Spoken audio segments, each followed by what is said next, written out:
네, 스토킹 살인 사건, 경찰 신변 보호를 받는 여성을 살해한 김병찬은 피해 여성을 흉기로 위협해 감금하는 등 5달 동안 집요하게 스토킹해온 것으로 나타났습니다. 피해 여성은 경찰에 수차례 도움을 요청했지만 경찰은 신고가 오히려 보복 범죄로 이어지는 걸 막지 못했습니다. 홍민기 기자가 취재했습니다.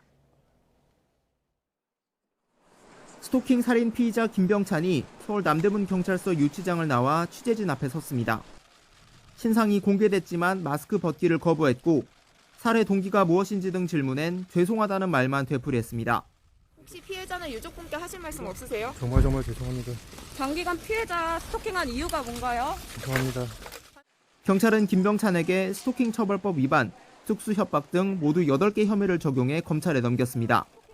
특히 피해 여성 A씨에게 보복하기 위해 범행을 미리 계획한 것으로 보고 일반 살인죄보다 형량이 높은 보복살인 혐의를 적용했습니다.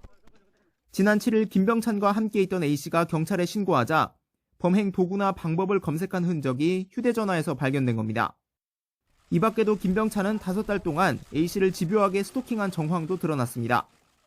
지난 6월부터 10번 가까이 A씨 집을 멋대로 드나들었고 지난 7일에는 자동차 열쇠를 훔쳐 차 안에 타고 있다가 들키기도 했습니다.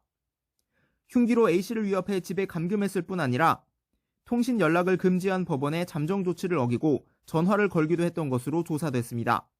극심한 공포에 시달린 A씨는 5번이나 스토킹 피해를 신고했지만 경찰은 범행을 막지 못했습니다.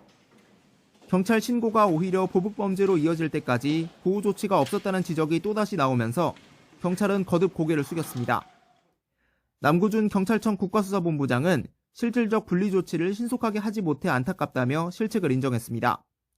경찰은 스토킹 피해자 조사 전이라도 신고 내용이나 범죄 경력을 종합적으로 판단해 재발 우려가 크면 우선 유치장에 가둘 수 있도록 지침을 마련하는 등 재발 방지 대책을 내놨습니다. 스마트워치의 기술적 한계로 엉뚱한 곳에 출동했던 실수도 되풀이하지 않기 위해 위치값 범위 안에 있는 신변 보호 대상자의 주거지와 직장 등에 동시에 출동하도록 지침을 바꿨습니다. YTN 홍민기입니다.